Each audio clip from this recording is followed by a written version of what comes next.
राम राम हरे हरे हरे कृष्णा कृष्णा कृष्णा हरे हरे हरे राम राम राम हरे हरे हरे कृष्णा कृष्णा हरे हरे हरे राम राम राम हरे हरे हरे कृष्णा कृष्णा कृष्णा हरे हरे हरे राम राम राम हरे हरे हरे कृष्णा हरे राम हरे हरे हरे कृष्णा हरे राम हरे राम हरे हरे कृष्णा हरे राम हरे राम हरे हरे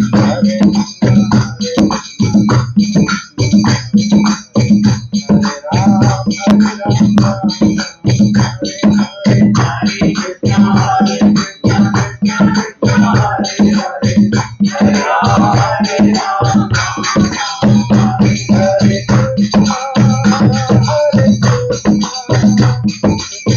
राम हरे राम हरे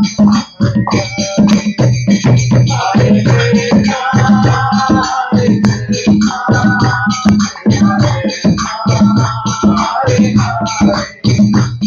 हरे राम हरे राम हरे राम हरे राम हरे हरे हरे कृष्णा कृष्णा कृष्णा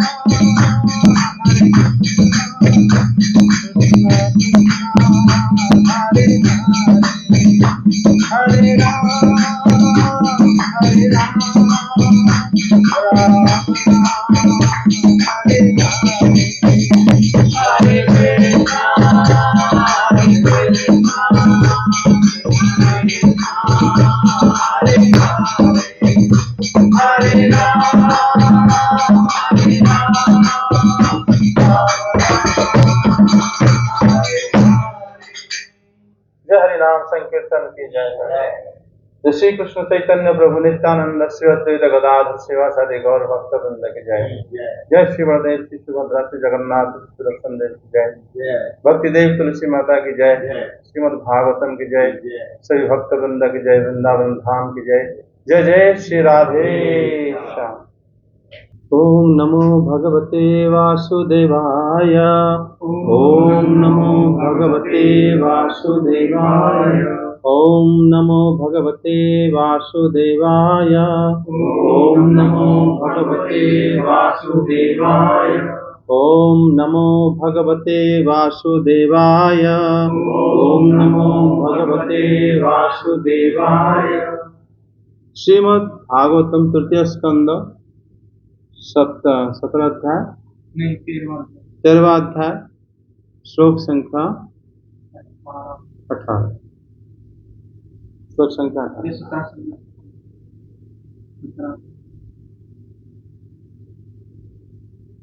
श्री ब्रह्मा जी उसी समय श्री मैत्रेय मुनि कह रहे हैं, श्री ब्रह्मा जी के उक्ति को कह रहे हैं कि ब्रह्मा जी जल के भीतर पृथ्वी को देखें और बहुत देर तक विचार करें कि पृथ्वी कैसे ऊपर लाए। भगवान की अवतार कथा है ये, बराह अवतार की कथा। बराह अवतार में श्री भगवान के पहला अवतार, उसी समय श्री ब्रह्मा जी और बाकी जो ऋषि महर्षि थे उनको पता भी नहीं था कि भगवान अवतार भी लेते हैं, क्योंकि उसी समय प्रजा नहीं थे।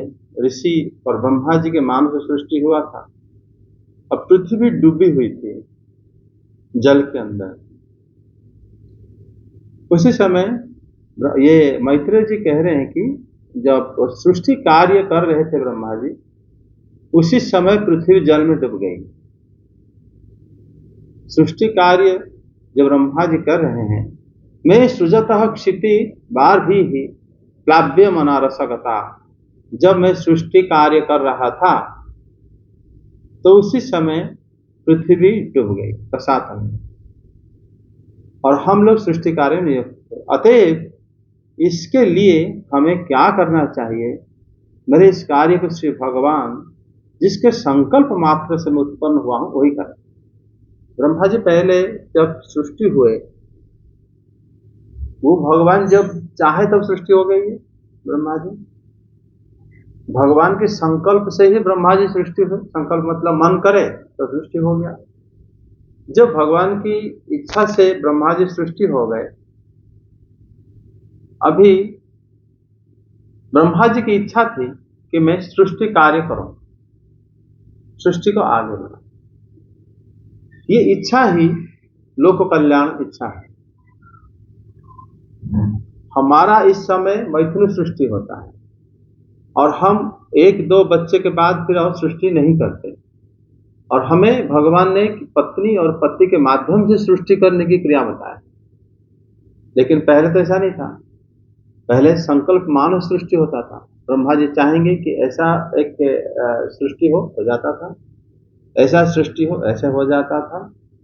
तो उस प्रकार सृष्टि में स्वयंभुव मनु सृष्टि हुए, क्योंकि उससे पहले सनकादि ऋषि वृंद हुए, फिर भगवान रुद्र उत्पन्न हुए, प्रकट हो गए, उसके बाद स्वयंभुव मनु से प्रकट हुए, क्योंकि कोई भी प्रजा को बढ़ा नहीं पाते थे।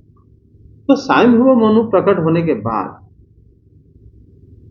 उन्होंने पूछे, पूज्य पिताजी मेरे लिए आज्ञा क्या है? तो ब्रह्मा जी बड़े प्रसन्न हो गए कि हर एक पुत्र को अपने पिता को इस प्रकार जरूर पूछना चाहिए कि मैं आपको कैसा सेवा करूं कि आप प्रसन्न हो जाए, आपकी क्या इच्छा है। स्वयंभुव मनु पहले ये प्रश्न करें, तो श्री ब्रह्मा जी तभी उनको आशीर्वाद भी दिए और प्रजा सृष्टि के लिए उनको प्रेरित करें। लेकिन स्वयंभुव मनु तभी प्रश्न करे कि पूज्य पिताजी ये सर्वसमर्थ है।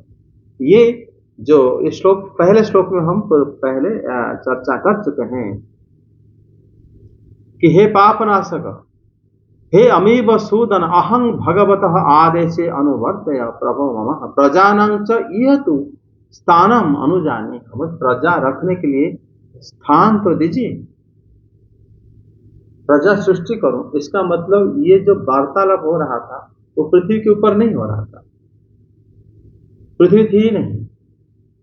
संभव जब ब्रह्मा जी जो कमल पुष्प के ऊपर था, वो भी बहुत विशाल है वो कमल पुष्प, वहीं पर ही जब ही स्वयंभुव मनु के प्राकट्य होने के बाद तब उन्होंने उनको प्रश्न करे थे। ब्रह्मा जी ने देखे कि पृथ्वी जल के अंदर डूबी हुई है। हमें तो जल के अंदर इतने दूर से दिखेगा भी नहीं, ब्रह्मा जी को लेकिन दिखाई दिया कि पृथ्वी डूबी हुई है, सारे प्रजा के आश्रय। तब उन्होंने सोचे इसको कैसे मैं ला सकता हूं, तो संभव नहीं जल के अंदर जाना। उनको अपनी असमर्थता दिखाई दिया। तब श्री ब्रह्मदेव क्या करे? श्री ब्रह्मदेव यह बताए कि अस्माभिः किम अनुष्ठेयम् अहं यस्य हृदयादासं स ईशः मे विदधातु। वही ईश्वर वही भगवान, जिन्होंने मुझे सृष्टि करे संकल्प मात्र के, वही इसका कोई ना कोई उपचार ढूंढे, और उनके पास उपचार।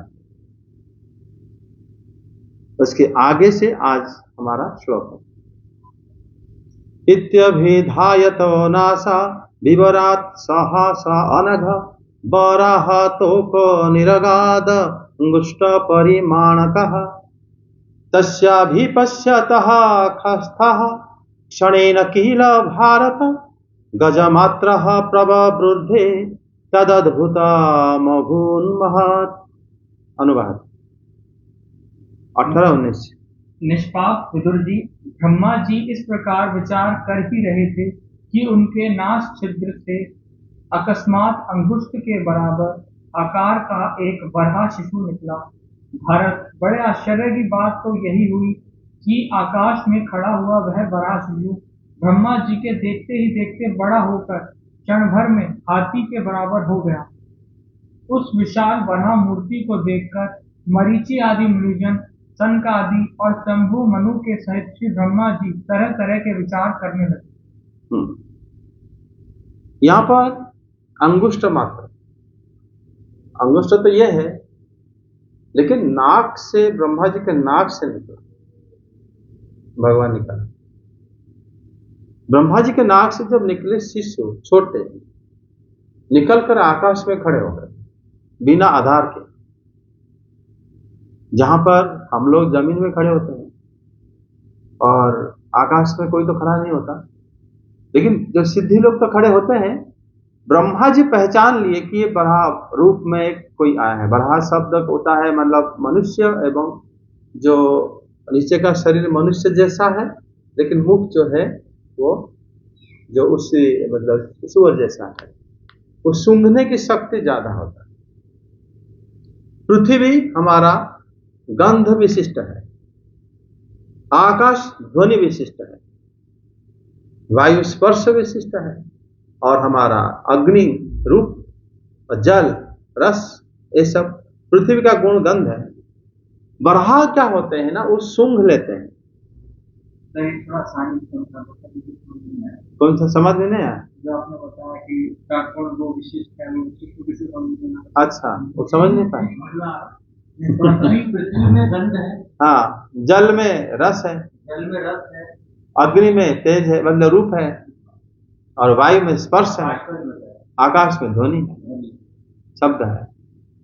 भगवान ये जो स्वरूप लिए, ब्रह्मा जी देखे कि ये अद्भुत, क्योंकि उससे पहले ब्रह्मा जी पशु पक्षी सब सृष्टि कर चुके थे, और उसी समय वो पहचान तो लिए कि ये बरहा शिशु है। और जब वो आकाश में खड़े हुए और छोटे क्षण भर में वो बड़े होने लगे।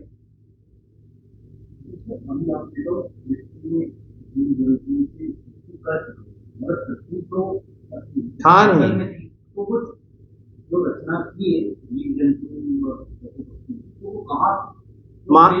उसमें क्या था ना, ये अच्छा प्रश्न है कि अगर पृथ्वी ही नहीं थी तो वहां पर ये जो बताया है कि पहले ब्रह्मा जी जो विचार कर रहे थे कि सृष्टि होगी, क्योंकि हमारा ये स्वयंभू मनु की सृष्टि से पहले वो सब सृष्टि हो चुका है। उसके बाद कुमार सर्ग में आए हैं कौन? सनकादि ऋषिवृंद, उसके बाद भगवान रुद्र आए, उसके बाद फिर ये जब देखे कि सृष्टि आगे नहीं बढ़ रहा है, तब फिर स्वयंभू मनु की सृष्टि हुई। लेकिन इसमें ये जो बताया गया है कि मैं सृष्टि कार्य में लगा था, पृथ्वी जल में डूब गई, इसका मतलब पहले ये जो सृष्टि करे संभव उसी समय पृथ्वी विद्यमान थी, जहां पर मतलब वृक्ष लता पशु पक्षी सभी मौजूद थे। लेकिन जब सृष्टि कार्य कर रहे थे तब ये डूब गए, अर्थात वो सब ही नष्ट हो गए, दब गए। लेकिन उनका आकार प्रकार व बीज वो तो रह गया था, क्योंकि महाप्रलय तो हुआ नहीं है कि जब उनका मतलब सब बीज ही नष्ट हो जाए, वो नहीं था। तब जब ये स्वयंभू मनु जब उनको बोले, तब उन्होंने देखा कि पृथ्वी सारे जीवों की आधार है, क्योंकि आगे वो बात बताएंगे। तब फिर ब्रह्मा जी देखे कि वो बरहा क्षण भर में बड़ा मतलब बहुत बड़ा होगा। ये बड़े आश्चर्य की बात उनको लगा। ये बात बता रहे हैं कि तद अद्भुतम भुम महत, बड़े अद्भुत लगा ब्रह्मा जी को। जय बराह भगवान की जय। बराह भगवान के अवतार, भगवान की हर एक अवतार ही बड़ा आश्चर्यजनक होता है। बराह अवतार में जब भगवान अवतार लिए तो ब्रह्मादि ऋषि वृंद, ब्रह्मा भी थे और सारे ऋषि भी थे, सबको बड़ा आश्चर्य हुआ कि बिना किसी भी प्रकार के आहार के, कोई भी आधार के बिना ये अचानक इतने विशाल कैसे हो सकते हैं। ब्रह्मा जी जिन जिन को सृष्टि करे थे, श्री नारद हुए, अन्य ऋषि वृंद हुए, असनकादि ऋषि वृंद हुए, सब वही रूप में ही रहे जैसा वो सृष्टि हुए थे। लेकिन बराह भगवान जो है अचानक बढ़ने लगे, वो उनको बड़ा आश्चर्य लगा। और ये सब जब उन्होंने देखे, आकाश क्षण भर में हाथी के बराबर हो गए, और ये उनको बड़ा आश्चर्य लगा। मतलब छोटा सा बराह आकाश में स्थित हुए, ब्रह्मा जी के आंखों के सामने क्षण भर में बढ़ गए। ये सबको आश्चर्य लगा। ये लेकिन सिद्धि जो लोग प्राप्त करते हैं उनको तो वो तो छोटे बड़े हो जाते हैं, लेकिन ब्रह्मा जी को आश्चर्य लगने के पीछे पहली बात तो उनको जानते नहीं है कौन है। उनसे निकले अवतार हुए हैं लेकिन उनको पता भी नहीं है कौन। तभी उनको बड़ा आश्चर्य लगा कि ऐसा कैसे है, हो सकता है। उनका आश्चर्य के कारण था, देखिए कि जो प्रकट हुए हैं उनके अधीन सब कुछ है। आकाश उनके अधीन है, और आकाश उनके अधीन नहीं, आकाश के ऊपर खड़े कौन हो सकता है? समझे कि नहीं? और हमसे अगर सृष्टि हुआ है, इतने क्षण भर में हम तो नहीं बढ़ पाए, वो अपने आप इतने मतलब तेजी से बढ़ रहे हैं, बड़े हो गए हैं, तो हम तो जैसे लग रहा है उनके अधीन हम लोग हैं। हमें पता भी नहीं है वो क्या, कैसे, मतलब कहां से आए, कैसे प्रकट हुए, कौन है। वो बात देखकर उस आश्चर्यचकित हो गए। समझे कि नहीं? उसके आगे बताया जाता है, मरीचि प्रमुखैर्विप्रैः कुमारैर्मनुना सह दृष्ट्वा तत्सौकरं रूपं तर्कयामास चित्रधा किमेतत् सौकर व्याजं सत्यं दिव्यं स्थितम् अहो बताश्चर्यमिदं नाशयामे विनिष्कृतम्। अनुवाद। अहो, शूकर के रूप में आज यह कौन दिव्य प्राणी यहाँ प्रकट हुआ है, कैसा आश्चर्य है। यह अभी अभी मेरी नाक से निकला था। पहले तो यह अंगूठे के पोरुए के बराबर दिखाई देता था, किंतु एक क्षण में ही बड़ी भारी शिला के समान हो गया। अवश्य ही यज्ञमूर्ति भगवान हम लोगों के मन को मोहित कर रहे हैं। ब्रह्मा जी और उनके पुत्र इस प्रकार सोच ही रहे थे कि भगवान यज्ञ पुरुष पर्वताकार होकर गरजने लगे। सर्वशक्तिमान श्री हरि ने अपने गर्जना से दिशाओं को प्रतिध्वनित करके ब्रह्मा और श्रेष्ठ ब्राह्मणों को हर्ष से भर दिया। अपना खेल दूर करने वाली माया में भरा भगवान की गुड़गुड़ाहट को सुनकर वे जनलोक, तपलोक और सत्यलोक निवासी मुनिगण तीनों वेदों के परम पवित्र मंत्रों से उनकी स्तुति करने लगे। भगवान के स्वरूप का वेदों में विस्तार से वर्णन किया गया है, अतः उन मुनीश्वरों ने जो स्तुति की उसे वेद रूप मानकर भगवान बड़े प्रसन्न हुए और एक बार फिर गरज कर देवताओं के हित के लिए गजराज की लीला करते हुए जल में घुस गए। भगवान बराह बताते, मरीचि प्रमुखैः विप्रैः, मरीचि आदि ऋषि, सनक आदि कुमार और मनु, स्वयंभुव मनु के साथ ही वराह के रूप को देखकर श्री ब्रह्मा जी ने अनेक प्रकार के विचार किए। विचार मन में आता है कि नहीं आता? जो हम कुछ चीज देखते हैं हम मन में विचार करते हैं, उनके मन में विचार आ गया। चित्रधा अनेकधा, भगवान के स्वरूप को देख अनेक प्रकार के विचार करने लगे। मतलब इस समय वो समझने की प्रयास करने लगे।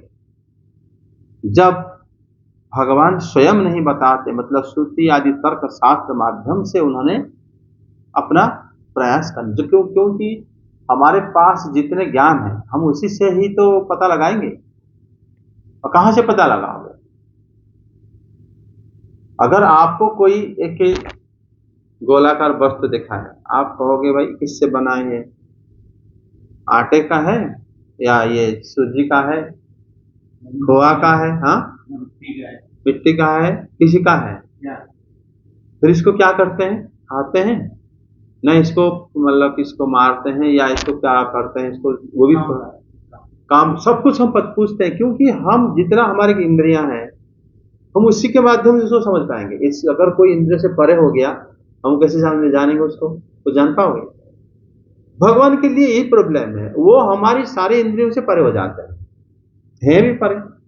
और ब्रह्मा जी और सारे उनके जो ऋषि वर्ग हैं, उनके पुत्र हैं, वो वेद जो ब्रह्मा जी को ही भगवान उनके गर्भ में संकल्प मात्र में डाल दिए थे।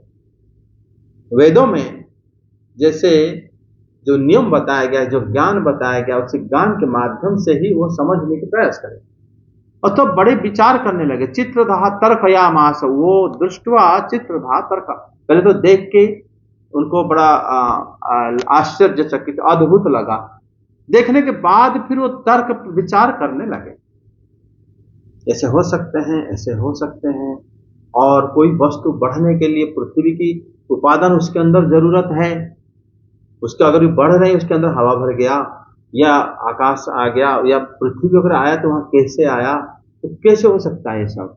तो ये भी उनके अनेक प्रश्न आ सकता है, लेकिन एक साथ उनके मन में आ गए। ये जो मतलब वो कह रहे हैं कि यह शूकर रूप में कहां और कौन सा दिव्य प्राणी प्रकट हुए हैं। शोकर व्याजं एतद किं दिव्यम सात्वतम अवस्थिता, ये बड़ा आश्चर्य की बात है। अहो बत आश्चर्यम इदं यो नाशयः विनिश्रुतम, ये बड़ा आश्चर्य है कि मेरे नाक से अभी अभी निकले, और ये कौन दिव्य प्राणी हो सकता? ब्रह्मा जी विचार कर रहे हैं, मतलब उनसे सृष्टि हुए हैं लेकिन वो नहीं जान पाते ये बात। मतलब आपसे वो निकले हैं, आपसे उन्हें बनाया, लेकिन आपको नहीं पता भी कौन है। यही स्थिति श्री ब्रह्मा जी को अभी आ गया। तभी श्री ब्रह्मा जी आगे मतलब मैत्रेय जी कह रहे हैं,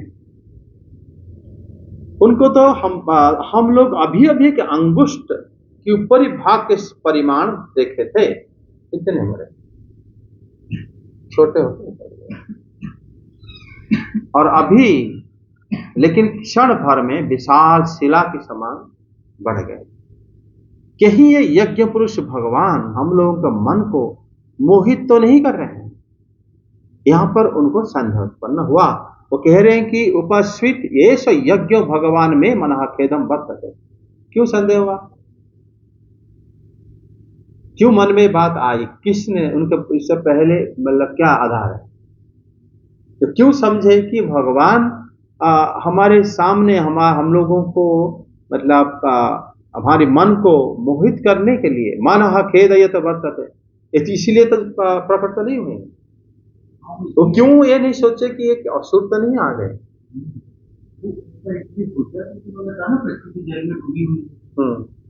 क्या होगा, कैसे होगा? अब पृथ्वी को जल से निकालना या पृथ्वी को जा नहीं सकता, मुझे तो सामर्थ्य नहीं है। ऐसा जो प्रश्न उठा उसका आंसर उन्हें अपनी नासिका से प्रकट हुआ। हाँ, तो उन्होंने कहा ये कार्य तो भगवान ही करता है, और कोई और नहीं हो सकता। तो ये मेरे ये प्रमाण, ये अनुमान प्रमाण होता है। भगवान को अपने आप की। हाँ, ये भी प्रश्न है। ये कह रहा है कि राजवीर के भगवान नाक से प्रकट क्यों है, भगवान सामने आ क्यों नहीं आ गए? उसका क्या उत्तर दे सकते हैं? भगवान यहाँ पर जैसे ही ब्रह्मा जी देखे कि प्रजा रहने के लिए पृथ्वी जल में डूबी हुई है, तो कि भगवान जो मुझे संकल्प मात्र से सृष्टि करे हैं वही उसके उपाय करे, तो उन्होंने उपाय कर दिया। हाँ, उपाय की वजह से भगवान नाक से निकल के ब्रह्मा जी को ये शिक्षा दे दिए कि जो गंध स्वरूप से ही मैं प्रकट हो रहा हूं, गंध से ही मैं प्रकट हो रहा हूं। तो नाक से ही पृथ्वी को पता लगाया जा सकता है। और मैं पृथ्वी को जो ढूंढूंगा ढूंढूंगा उसके लिए मैं नाक ही जरूरत है मुझे। नाक से आए तो नाक स्वरूप है वो, और बराह अवतार में नाक ही उनका मुख्य अंग होता है जिसे वो सूंघ लेते हैं। जिससे वो सूंघ का ट्रेस कि वही बात आगे बताया जाएगा, समझ में आया? मतलब भगवान नाक से प्रकट हुए तो नाक स्वरूप, क्यों भगवान तो जो अव्यक्त रूप है वो तो कहीं से प्रकट हो सकते हैं, लेकिन एक विशेष कार्य के लिए अवतार भगवान ले रहे हैं। वो कार्य था पृथ्वी को खोजना, उसी समय और वो सूंघ के खोजना, सूंघ के खोजेंगे, नाक के माध्यम से धारण धारण करा। और फिर वो ढूंढने चलेंगे। हाँ, आगे बता रहे हैं कि कहीं ये यज्ञ पुरुष तो नहीं है। और ब्रह्मा जी जब सोच रहे थे अंगुष्ठ अग्रभाग के समान भगवान आ गए, लेकिन भगवान जो अपने रूप को तिरोहित करके हम लोगों के मन में मोहित तो नहीं कर रहे हैं। ऐसा तो नहीं भगवान हमें मोहित कर रहे हो, क्योंकि भगवान को दर्शन करने के लिए ब्रह्मा जी को कितने दिन तक, कितने युगों तक तपस्या करना पड़ा था। अपना पूरा एक आयु समाप्ति कर दिए थे ब्रह्मा जी। फिर दोबारा प्रकट हो गया, भगवान उनको दर्शन दिए, है ना? उनके जीवों के प्रति बड़ा दया भाव था, इसीलिए ब्रह्मा जी को श्री भगवान प्रसन्न हुए। सृष्टि सबके मन में नहीं आता। अच्छा बताओ, आपको अगर कहा जाए कि आप बहुत लोगों को आप क्या करो, रखो और उनको भगवान के हरि भजन सिखाओ और उनको खाना पीना सब आप जो चाहोगे मिल जाएगा, आप इससे काम करने मन करेगा आपको? मुश्किल काम है। लेकिन जिसको मन करता है, ये एक निस्वार्थ भाव है, लेकिन निस्वार्थ किसी भी प्रकार का आपको इसमें चाह नहीं, कामना कुछ नहीं है। जो लोग को कोई भी कहीं भी जिनका शरीर भी नहीं मिला है, जैसे तैसे, चाहे वो आप सोचो कि वो कोई भी हो सकता है, आदिवासी हो सकता है, आतंकवादी हो सकता है, या ब्रह्मवादी हो सकता है, या कोई भी हो सकता है, सबको आप उनको पाल के सबको भगवान की भक्ति के माध्यम से आपको लेना चाहोगे आप लोग, जो कोई भी आपका शत्रु भी हो सकता है, कोई आपको मारने भी आ सकता है, ऐसे लोगों को लेके पशु पक्षी मतलब वृक्ष लता घर बार सबको समझाओ कि मतलब इकोसिस्टम में रहो, पक्का सड़क घर मत बनाओ, क्यों आगे चल के हमारा जो प्रकृति है उसमें क्या होगा, जो उथल पुथल होगा, जिसके वजह से पानी की, बारिश की और सबकी समस्या होगी। वही हो रहा है आजकल। पांडव इसी दिल्ली में राजधानी में थे, उनका एक भी कुछ जगह में आप देखोगे जो जिसके वजह से हम लोग को परेशानी हो रहा हो। उनका घर होता था लेकिन वो इको फ्रेंडली होता था, मिट्टी का होता था, पत्थर डालते थे, चूना व्यवहार करते थे, ताकि वो घर 2 मंजिल का होने पर भी, 3 मंजिल होने पर भी वो घर समय आने पर मिट्टी में मिल जाएगा। लेकिन ऐसे जैसे हम लोग बना रहे हैं, वो आगे वो फिर जब महाप्रलय होगा तब ये हटेगा सब। तो भगवान जब इस प्रकार इनको मन में आया तो ब्रह्मा जी अपने पुत्रों के साथ विचार कर रहे थे, तो पर्वत राज के समान आकार वाले श्री भगवान यज्ञ पुरुष गर्जना करें। यज्ञ पुरुष भगवान गगर्जा, उन्होंने गर्जन सुने, मतलब गर्जन, वो गर्जना ध्वनि हृदय में प्रवेश कर गया। मतलब जब वो विचार कर रहे थे तब गर्जना करें। मतलब क्या हुआ, जब आप सोच रहे थे तब जैसे वो हाँ भर दिए, हाँ उनकी बातों को, क्योंकि इससे पहले इनके पास जितना लिमिटेड था सब कुछ, ऐसा तो नहीं कि भगवान श्री कृष्ण अवतीर्ण होकर सारे शास्त्र को बोल दिए हो, ऐसा तो है ही नहीं। उसी समय तो श्री ब्रह्मा जी के हृदय में जितना ज्ञान आया था उतना वो अपने बच्चों को पढ़ा दिया कि यही वेद है, इसी हिसाब से यज्ञ करके रहना पड़ेगा और तुम्हें फिर भय नहीं लगेगा। फिर ऐसे उनको यज्ञ पुरुषों का आराधना करेगा, इसलिए मनुष्य शरीर मिला है और ये जगत हमारा शरीर ये नश्वर, मतलब ब्रह्मा जी वेदों के माध्यम से समझा दिया। लेकिन ऐसा कोई होता है और कोई आके हमें ये सृष्टि किसी और का है और वो हमें सहायता भी करते हैं। इस सृष्टि में सिर्फ हम 5-7 लोग नहीं हैं, और करोड़ों करोड़ों लोग जीव हैं जो जन्म लेने वाले हैं। कहाँ से रहेंगे, कैसे खाएंगे, क्या भोजन करेंगे, उनका आयु क्या होगा, फिर वो लोग दंड मतलब कुछ पाप करेंगे तो कहाँ दंड उनको मिलेगा, इत्यादि बहुत प्रकार की सब व्यवस्था, कौन क्या करेगा, इंद्र देवता की कार्य क्या है, वायु देवता की कार्य, अश्विनी कुमार जी के कार्य क्या है, धर्म देवता की कार्य क्या है, वो सब मनुष्य के लिए ही से भगवान सबको नियोजित करे हैं और किसी को नहीं। मनुष्य का पशु पक्षी वृक्ष लता मनुष्य की सेवा ही करते हैं। मनुष्य उसको इस्तेमाल करके भगवान को आराधना करना चाहिए।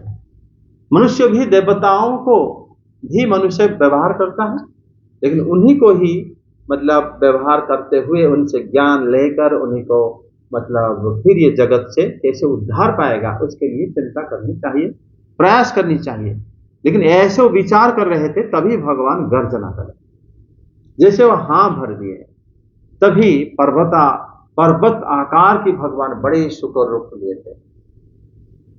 सोचो ब्रह्मा जी बहुत लंबे हैं, बड़े हैं, और उनका जो कमल आसन वो बहुत बड़ा है, और सारे देवता और वो लोग को श्री भगवान बड़े दिख रहे हैं। मैंने सोचो पृथ्वी छोटी दिख रही है उनके सामने, पृथ्वी इतना बड़ी है, जबकि पृथ्वी हम लोग जम्बू द्वीप में रहते हैं जो 1 लाख योजन की है। फिर आता है क्या लवण समुद्र 1 लाख योजन की है। उसके बाद जो द्वीप आता है प्लक्ष द्वीप 2 लाख योजन की है। फिर उसके जो सागर आता है वो भी 2 लाख योजन की है। ऐसे सब डबल होके 7 समंदर 7 द्वीप का पृथ्वी, जिसके बीच में सुमेरु पर्वत है और नीचे 7 पाताल है, वो सारे पृथ्वी को उस भगवान के सामने छोटा दिख रहा था, बहुत बड़े। फिर उन्होंने क्या करे, भगवान दिशाओं को प्रतिध्वनित करने वाली गर्जना द्वारा व्यापक श्री भगवान हरि ने उन सभी विप्रों को प्रहर्षित कर दिया। प्रतिध्वनि पहले नहीं होता था। बोले यहां पर देखो बताए स्व गर्जतेन कुकुभा प्रतिस्व नयन विभु हरि ब्रह्मणं तान द्विजतमां च हर्षयामास। सबको खुश कर दिया। भगवान जो गर्जना करने लगे, प्रतिध्वनि मतलब वापस आता है। आप एक बात बोलो, दीवार में टकराएगा, वापस आएगा, दोबारा सुनाई देगा, उसको प्रतिध्वनि कहते हैं। श्री भगवान जब गर्जना करें और भी स्पेस में जहां पर कोई दीवार भी नहीं है, लेकिन भगवान उसका एक परिमाप देकर उनके ध्वनि ब्रह्मांड के आवरण तक गया, कहीं भी जा सकता है, लेकिन वापस भी आ गया उतने स्पीड में और आके इनको दोबारा सुनाई दिया। तो फिर सब लोग प्रतिध्वनि होने लगा, तो सारे विप्र मतलब उसी समय सब लोग प्रहर्षित खुश हो गए। भगवान ने सबको प्रसन्न कर दिया, आनंदित कर दिया, रोमांचित कर दिया। ये श्री भगवान की ध्वनि है। तभी वो जान पाए कि यही ही श्री भगवान ही है। भगवान की गर्जना जो है वो बताया गया कि गर्जना का प्रयोजन जैसे ब्रह्मादि एवं उनके पुत्रों को खुश करना था। भगवान पहला अवतार है ये। हालांकि हम लोग देखते हैं कि जो 10 अवतार में पहला मीन अवतार कहा जाता है ना। उसके बाद जो भगवान लिए थे कश्यप अवतार, उसके बाद बराह अवतार। लेकिन वो जो बराह अवतार है वो कश्यप जी के पुत्र जो हिरण्याक्ष है वो पृथ्वी माता को हरण करा था। पृथ्वी के एक तो उन्होंने पुराण में बताया गया कि वो पृथ्वी को खोद दिया था अंदर तक, और पृथ्वी देवी को वो हरण कर लिया था। जब उसी समय भगवान ने अवतार लेके पृथ्वी माता को मतलब उद्धार करे थे और हिरण्याक्ष से, और हिरण्याक्ष को वध भी करे थे। पृथ्वी को जो डैमेज हुआ था उसको रिकवर भी कर दिए थे भगवान, फिर पृथ्वी को लाए थे। 2 बार बराह अवतार हुआ था। ये जो बराह अवतार पहला श्वेत बराह अवतार, श्वेत बराह अवतार। ये बात तो हमें पहली बार पता चली कि बड़ा अवतार 2 बार। हाँ 2 बार होता। माया बराह भगवान की अपने खेत को दूर करने वाले घुरघुराहट को सुनकर जनलोक, तपलोक और सत्यलोक, सिर्फ 3 लोग जो है वो पृथ्वी से कनेक्टेड नहीं है। भूलोक, भुवरलोक, स्वर्गलोक, ये तीनों ही पृथ्वी से कनेक्टेड है। लेकिन जो जनलोक, महरलोक, जनलोक और तपलोक, ये जो है ये लोक के जो वासी हैं, जो ऋषि लोग रहते हैं, वही लोग क्या करें ना बड़े प्रसन्न हुए और श्री भगवान को ऋग्वेद, यजुर्वेद, सामवेद द्वारा स्तुति करें। वेदों में श्री भगवान की जो बारे में, अगर वेद आप लोग पढ़े होंगे, पढ़ा तुमने तैयारी के लिए, आईएएस के लिए पढ़ा नहीं कभी वेद? थोड़ा बहुत ही पढ़ा है, 4 वेद। नहीं, वेद का कोई मंत्र उसमें क्या लिखा गया है? ये तो नहीं पढ़ा, इतना पढ़ा गायत्री मंत्र इतने मंडल में है, और ये ऋग्वेद में मंडल विभाजन है।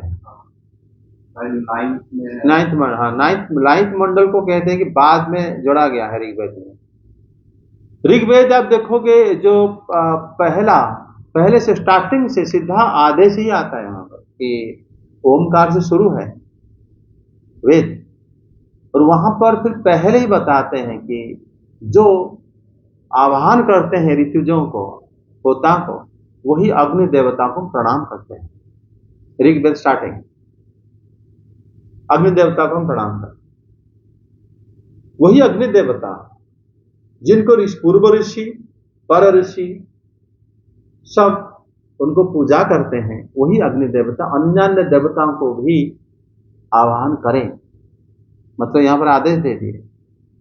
पहले कहते हैं हम उनको प्रणाम करते हैं, लेकिन वही देवता जो अग्नि देवता सबको बुलाए। वेद अपौरुषेय है। फिर आगे तृतीय में बताया जाता है कि यही अग्नि देवता को पूजा अर्चना करने से मनुष्य की धन उत्तर उत्तर वृद्धि होने लगता है, कभी क्षय नहीं होता। वेद का अर्थ कैसे जानोगे? भगवान श्री कृष्ण कहते हैं वेदैश्च सर्वै अहम एव वेद्यः, सारे वेद की जो जानने योग्य वस्तु मैं हूं।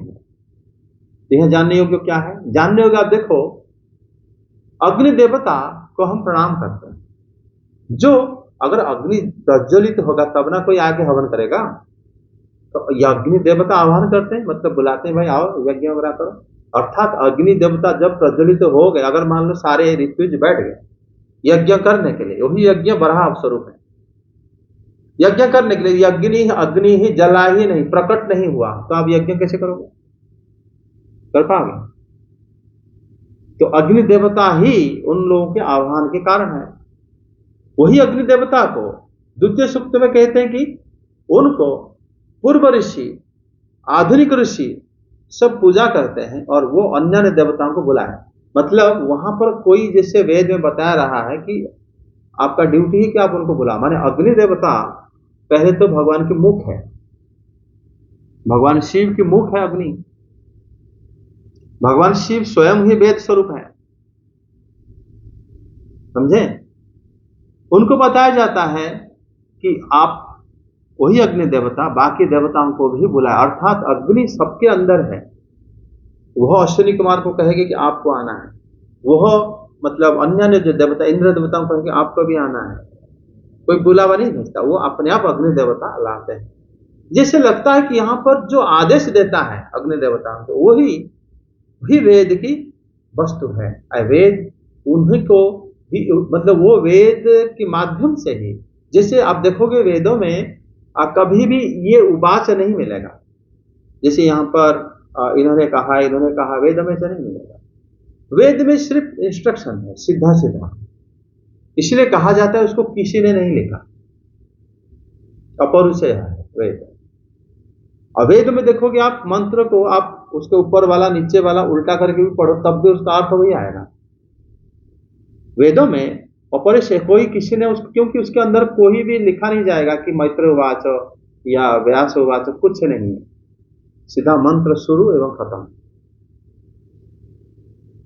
समझे?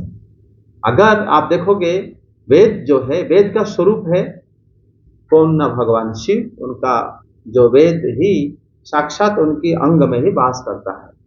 लेकिन वेदों में जो जानने वस्तु है वो है कृष्ण, और वेदों में जो यज्ञ किया जाता है वो है वराह, जिसके बारे में जिनका अवतार आज है। सब एक हैं, लेकिन यहां पर बताते हैं कि मायामय बरहा अपने ही खेत को दूर करने वाली जो आवाज उन्होंने जो शब्द करे थे, उसमें ये मुनि लोग उनको ऋग्वेद, यजुर्वेद, सामवेद के मंत्रों से भगवान की स्तुति करें। मतलब भगवान को उन्होंने उनके ध्वनि को मतलब अनुकरण नहीं कर पाए, निश्चय नहीं कर पाए। फिर उन्होंने क्या करे ना, वो मुनिजन ऋग्वेद, यजुर्वेद, सामवेद पवित्र मंत्र से भगवान की स्तुति करें। भगवान की स्तुति उनको करने पीछे क्या कारण है?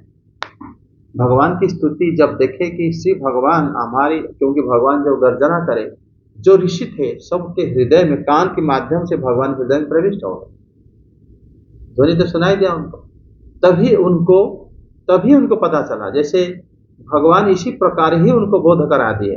तब वो लोग क्या करें ना, भगवान को स्तुति करने लगे कि वही आप ही अग्नि स्वरूप हो, आप ही आपकी माने इंद्र स्वरूप हो, आप ही वरुण स्वरूप हो, सब प्रकार के जो जैसे वेदों में है वही स्वरूप में ही उन्होंने स्तुति करें।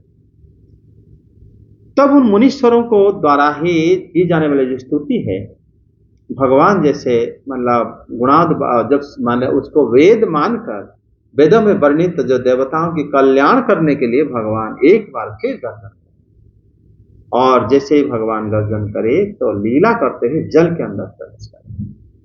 भगवान उछल गए, फिर शुकर रूप में अपने आसमान से जहां खड़े थे वहां से और उछल के गए, फिर नीचे सीधा जैसे डाइव मारते हैं ना ओलंपिक गेम में, स्विमिंग पूल में, भगवान ऊपर गए, फिर सीधा डाइव मारे किसमें ना, पानी के अंदर, गर्भोदक जल।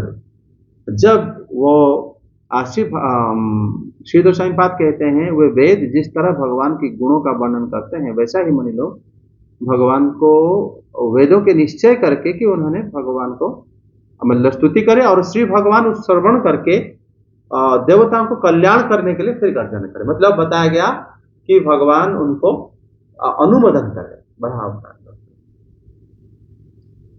शुक्र रूपधारी श्री भगवान अपनी पूंछ उठाकर आकाश में उछले। आकाश में उठने के बाद उनकी शरीर तो कठोर था, और वो अपनी कंधे के आयलों के फड़फड़ा रहे थे, त्वचा के कटे कटे बाल थे, अपनी खुरों से मेघ के तितर बितर कर रहे थे, और दांत उनके सफेद थे, और उनकी आंखें चमक रही थी, और पृथ्वी के उद्धार करने के लिए बड़े सुशोभित हो रहे थे, जैसे पृथ्वी को लेके आएंगे। बोले यहाँ पर श्री बराह भगवान की जो स्वरूप का वर्णन किया गया है, उनके शरीर कठोर था, उनकी त्वचा मोटी थी। सो इनको पता कैसे चला? इनको देख के पता चला। लेकिन जैसा हो सकता है उस तरह भगवान का नाम हो, क्योंकि ये माया स्वरूप है ना, ये माया स्वरूप है, माया रूप है। हमारी आंखों के सामने माया की पर्दा पड़ सकता है, जितना हम वो दिखाना चाहेंगे उतना ही दिखेगा। देखो आगे वाले श्लोक में तभी बताते हैं कि भगवान जब शुक्र रूप बनाए रखने के कारण अपने नाक से सूंघकर पृथ्वी, पहले क्या करे, भगवान जब सुशोभित हुए और उन्होंने जल में, ये वाला श्लोक का अनुवाद पढ़ो। घ्राणेन पृथिव्या बदबिंग विजिघ्रक्रीडो आपदेशः स्वयमंघरांगः करालो दृष्टो अप्य करालदोग्धा ध्यामुदीक्ष विप्रागुणतो अभिशतकम्। अनुवाद पढ़ो। श्लोक नहीं पढ़ा, लेकिन आप मैंने भी पढ़ा था, पढ़ लो तुम दोनों। पहले वे शुक्र रूप भगवान पूंछ उठाकर बड़े वेग से आकाश में उछले और अपनी गर्दन के बालों को फटकार कर खुरों के आघात से बादलों को चितराने लगे। उनका शरीर बड़ा कठोर था, त्वचा पर कड़े कड़े बाल थे, दाढ़ें सफेद थी और नेत्रों से तेज निकल रहा था। उस समय उनकी बड़ी शोभा हो रही थी। जब उसके बाद वाला 28 भी पढ़ो। सर ये 27 में सर एक डाउट आया। बोलो। सर बादलों को चितराने लगे, बादल भाषा, बादल तो क्यों, बारिश हो रहा था ना, बादल सूख भी गया। पहले ब्रह्मा जी जब सृष्टि हुए, ब्रह्मांड में जल भी था और बारिश भी हो रही थी, और बारिश बंद हो गया, हवा भी चल रही थी, बंद हो गई, तभी बादल भी थे उस समय। बादल तो पृथ्वी के मतलब बादल नहीं, उसी समय में ब्रह्मांड, जहाँ ब्रह्मा जी बैठे हुए थे उस समय बताया गया है कि जब ब्रह्मा जी सृष्टि हुई तब बादल थे, गरज रहे थे, और उसी समय बारिश भी हो रही थी। तो स्कंद शुरू से तो है ये सब। सर इन बादलों को हम किस तरह समझेंगे? बादल तो हम पृथ्वी से रिलेटेड है। नहीं, पृथ्वी से रिलेट नहीं है। ये बादल जो है, जो बारिश कर रहे थे ब्रह्मा जी के कमल पुष्प के ऊपर, वही बादल पहले उस समय विद्यमान थे। किस तरह दिव्य बादल? हाँ जरूर, कि वो जल भी उसी प्रकार, अभी तो पृथ्वी तो आई नहीं है ना, पृथ्वी आने के बाद फिर वो अपसारित होंगे, लेकिन वो तो सब स्वरूप ही रहता है ऐसे समय। आगे अनुवाद पढ़ो। इसमें एक बात है कि भगवान की आंखों से तेज निकल रहा था, आंखों से तेज निकल रहा, अर्थात वहां पर सूर्य तो नहीं था कि दिन के उजाले में जाओ समंदर में या नदी में घुसो क्योंकि धूप है। ये धूप आया कहां से? सूर्य देवता से आया। उस टाइम सूर्य नहीं थे। और जो देवता ब्रह्मा जी और कमल से जो प्रकाश था, अपने शरीर के प्रकाश से एक दूसरे को देखते थे, अंधेरे में थे सब लोग। और शुक्र भगवान जो है अपनी आंखों जैसे सर्च लाइट की तरह, टॉर्च की तरह लाइट था उनका। तो वो वही बात श्री गोस्वामी बात कहते हैं कि जो मतलब इच्छा निरीक्षमणेव ज्योतिरालोक यस्य, उनके आंखों जो चमक रहा था वो आलोक प्रदान करने के लिए ही चमक रहा था। यदा प्रकाश अंतर अभवात, उसी समय जो अंधेरा था उसको अभाव करने के लिए भगवान की आंखें उस प्रकार काम कर रही, रोशनी का काम कर रही, समझे, ताकि उजाला रहे, तभी वो ढूंढ पाए। ये भगवान की लीला है। भगवान अंधेरे से भी ढूंढ सकते हैं, लेकिन वो लीला करने के लिए ऐसे ही करते हैं। वो नाग से जैसे सृष्टि हो गए उसी प्रकार। आगे 28। भगवान स्वयं यज्ञ पुरुष हैं, तथापि सूखा रूप धारण करने के कारण अपनी नाक से सूंघकर पृथ्वी का पता लगा रहे थे। उनकी दाढ़ें बड़ी कठोर थी।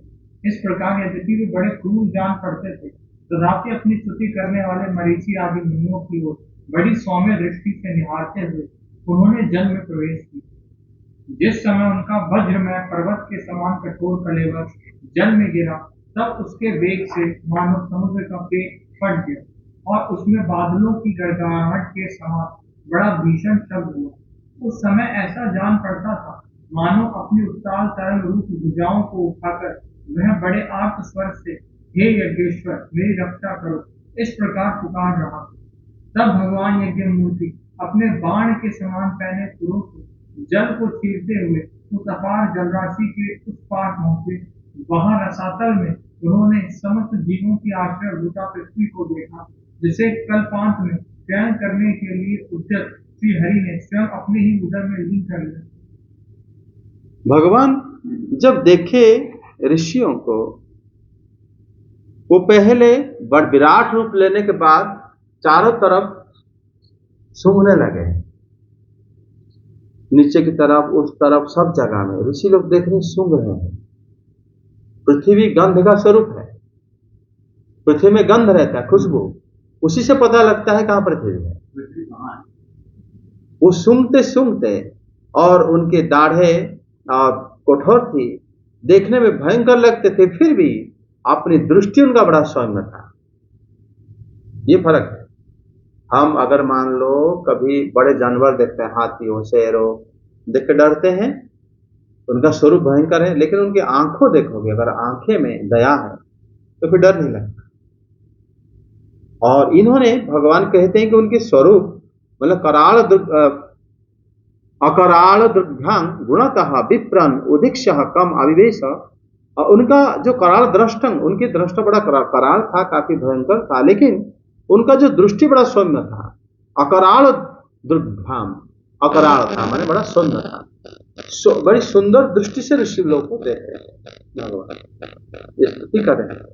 देखते हुए उन्होंने वहीं पर जंप करे, सीधा और उछल के गिर गए। जब कोई पानी के अंदर कूदता है, पानी उछलता है ना। अगर पानी के ऊपर आप फूल डालोगे तो उछलेगा नहीं, अगर पानी के अंदर पत्थर डालोगे उछलेगा। जो जितना टाइट ठोस होगा उतना तेज उछलेगा। इसीलिए अनुमान लगाया जा रहा है कि भगवान की अंग बड़ा ठोस था, जिससे कूदे बहुत तेज पानी उछला था। जैसे समुद्र का हाथ निकल आया हो, ये उनकी मतलब देखने वालों के ऐसा ही दृष्टि आया, तभी वो प्रार्थना कर रहे हैं। लेकिन समुद्र जो है वो कोई साधारण समुद्र नहीं है, वो है गर्भोदक समुद्र।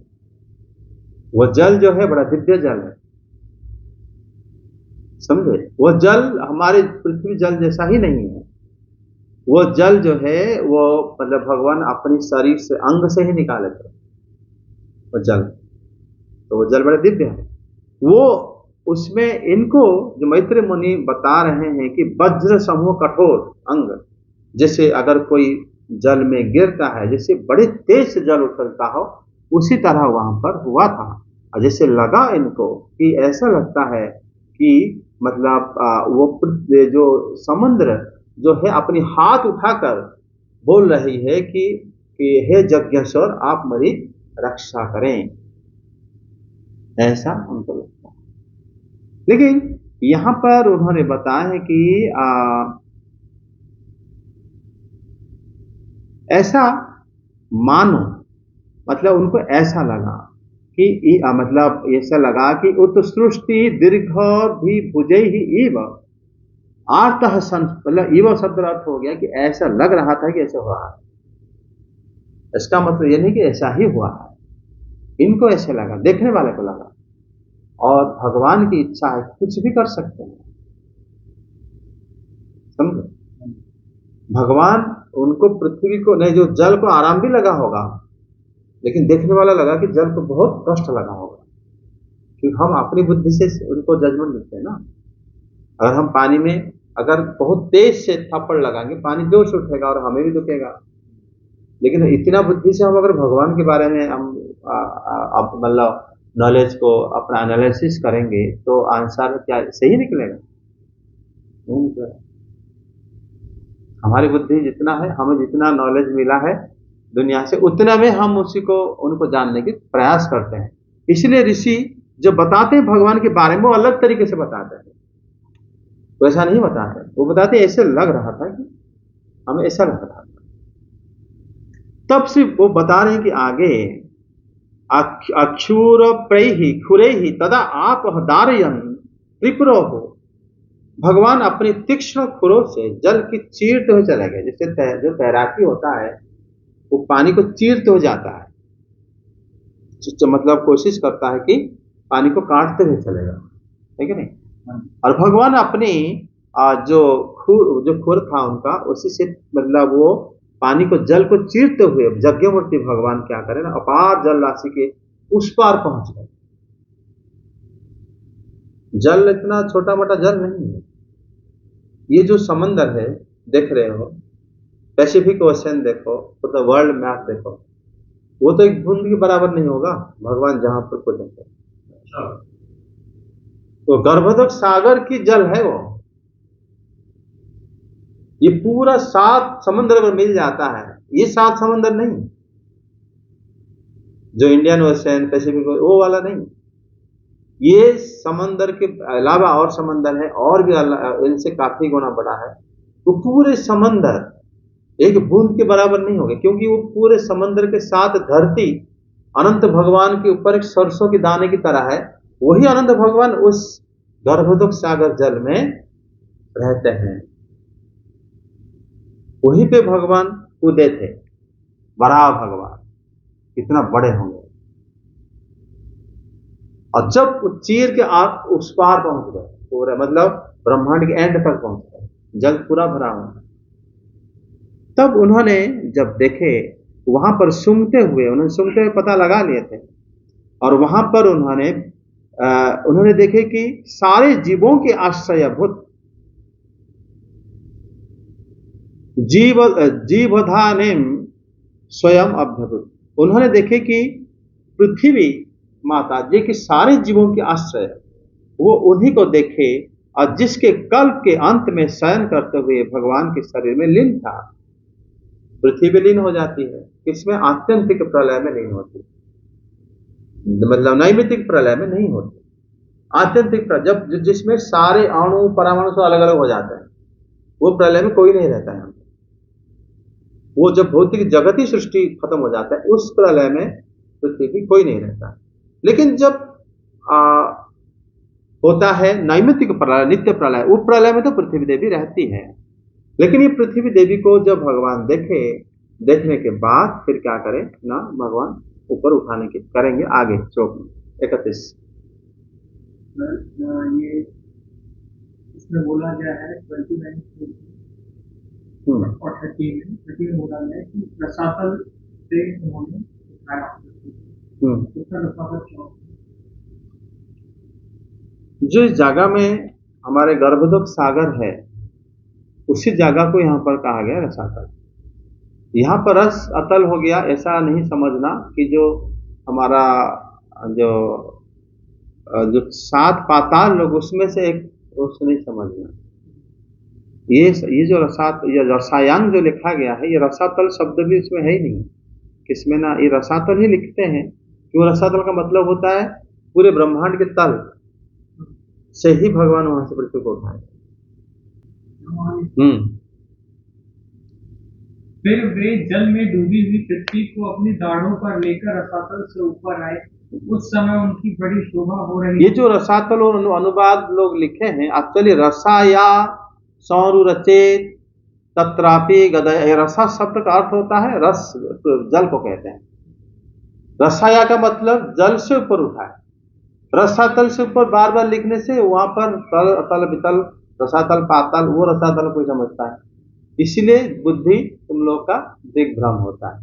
तो सत्य वो रसातल वो कैसे आया, वो रसातल वो कैसे आया, ऐसे समझते हैं, लेकिन ऐसा है। हाँ क्यों? पाताल तो पृथ्वी के अंदर ही, पृथ्वी लोक के साथ ही पाताल जुड़ा हुआ है। गर्भोदक जल अलग है, वो जल को सब लोग नहीं जा पाते, वो दिव्य लोग ही वहीं रहते हैं गर्भोदक जल में। मतलब जो अनंत भगवान के भक्त होते हैं तो नाग वहीं पर रहते हैं, और यहाँ तो भक्त लोग जब जाते हैं भागवत श्रवण करने वहीं जाते हैं। नहीं तो पृथ्वी का जो पाताल लोग है 7, उसको भी भूस्वर्ग कहते हैं। स्वर्ग 3 प्रकार है। भूस्वर्ग है मतलब वो जो बिल स्वर्ग कहते हैं उसको, मतलब जो पाताल स्वर्ग है वो एक है, ऊपर स्वर्ग जिसको कहते हैं, एक है भूस्वर्ग है हमारा जो वर्ष द्वीप आदि, जहाँ पर अन्य वर्ष में हरि वर्ष, किम पुरुष वर्ष, भद्रास वर्ष, वहां पे लोगों का आयुष्य, उनकी क्षमता, वो भी बहुत भोग विलास, वो बहुत अच्छा है वहां पे, वो भी स्वर्ग है, समझे। और ये कर्म भूमि है हम जहाँ रहते हैं, यहां से ही हम कोई भी जगह जा सकते हैं, लेकिन हम विशेष करके हम भक्ति करके भगवत धाम जाने के लिए इच्छा प्रयास करनी चाहिए। क्योंकि हमारा अगर स्वर्ग में 10,000 साल आप रहने की आपकी प्रबंधन है, लेकिन आपका जो उम्र है, आपका जो आयु है 10,000 नहीं है ना, आपका आयु तो बहुत ज्यादा है। तो थोड़ा देर के लिए वहां जाके फिर आने के बाद क्या होगा, ये अगर आप विचार करोगे, आपको भी जाने के मन क्यों करेगा, ठीक है नहीं। इसीलिए कोई बुद्धिमान व्यक्ति किसी भी लालच में नहीं आता। आगे जल से बाहर आते समय उनके मार्ग में विघ्न डालने के लिए महापराक्रमी निर्णायक ने जल के भीतर ही उन पर गदा से आक्रमण किया। इससे उनका क्रोध चक्र के समान तीक्ष्ण हो गया और उन्होंने उसे लीला से ही इस प्रकार मार डाला जैसे सिंह हाथी को मार डालता है। उस समय उसके रक्त से टूटनी तथा कनपटी सन जाने के कारण वे ऐसे जम पड़ते थे मानो कोई गजराज लाल मिट्टी के टीले में टक्कर मारकर आया हो। मतलब श्री भगवान अभी यहाँ पर बताया गया है हिरण्याक्ष के साथ युद्ध का भगवान के। ये दूसरे अवतार की बात है। पहला अवतार क्योंकि कह रहे हैं कि स्वयंभू मनु को, उनको पूछ रहे हैं कि पिताजी कहां पर है जो पृथ्वी। यहां पर श्री मैत्रेय जी इस श्लोक को बताते बताते युद्ध लीला भी बता दिए कि युद्ध जब हुआ था वो हुआ था हिरण्याक्ष के साथ। हिरण्याक्ष के पिताजी है कश्यप मुनि। कश्यप मुनि मरीचि के पुत्र अभी तो पैदा भी नहीं हुए हैं, क्योंकि अभी स्वयंभू मनु की अभी तक पृथ्वी नहीं आई, इसलिए दोनों लीला अलग है, समझे। तो यहां पर बताया गया है कि हिरण्याक्ष क्या करे। जब हिरण्याक्ष जब इस प्रकार भी करे थे तभी शिव भगवान को पीछा करे थे वो, और उसी समय वो लीला पूर्वक से भगवान उनको मार डाले थे। इसी प्रकार जो है पृथ्वी को भगवान अपनी नथुन में हाथ में पकड़ के नहीं लाए, वो अपनी जो दांत था ना वहीं पर रख दिए थे भगवान पृथ्वी। तभी जयदेव गोस्वामी ने जो गान करे थे कि बसती दशन शिखरे धरणी तब लगना। बसती धरणी जो है आपकी वो जो आपके जो दांत के ऊपर बसी हुई थी। शशिनी कलंक कलेब, जैसे लग रहा था जैसे चंद्रमा में कोई काला धब्बा दिखता है थोड़ा हम लोगों को, उसी प्रकार भगवान सफेद थे। अब पृथ्वी जो है श्याम वर्ण की थी, जिससे ऐसा ही शोभा पा रहा। समझे? बसती दशन शिखरे धरणी तब लगना, शशिनी कलंक कलेब निमग्न। मतलब वो बताते हैं कि बसती दशन शिखरे धरणी तब लगना, शशिनी कलंक कलेब निमग्न, केशव ध्रुत सुकर रूप जय जगदीश। यहाँ पर श्री भगवान की ये जो अवतार ऐसे ही हमेशा जगत के कल्याण के लिए और भक्तों को आकर्षित करने के लिए और लीला को विस्तार करने के लिए वो करते हैं। समझे?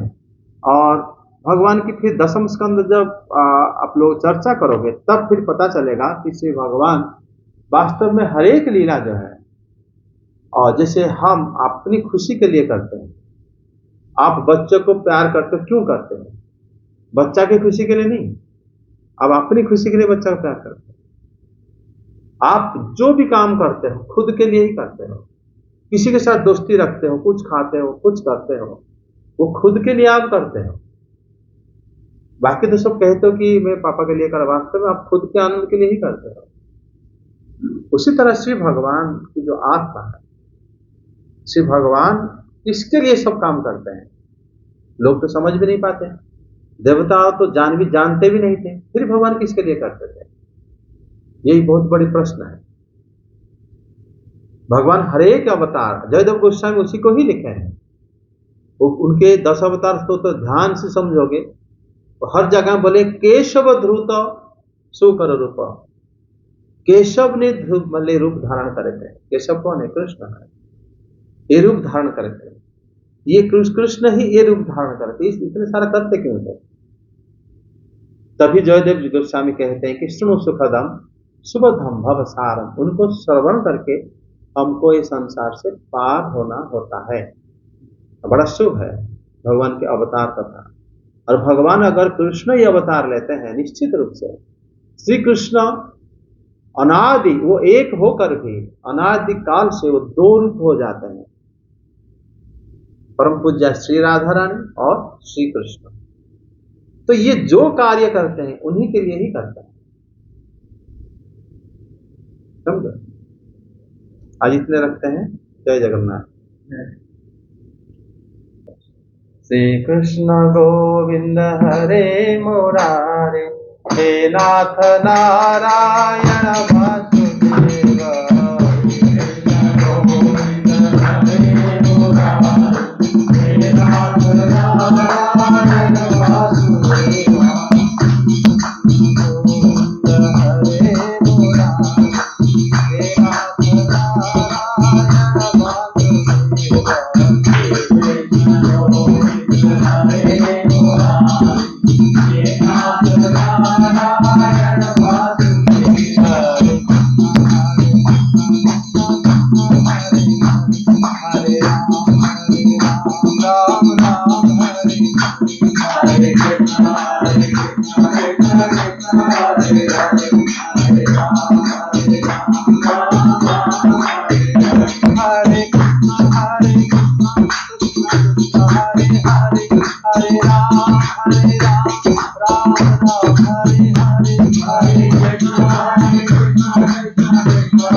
हरि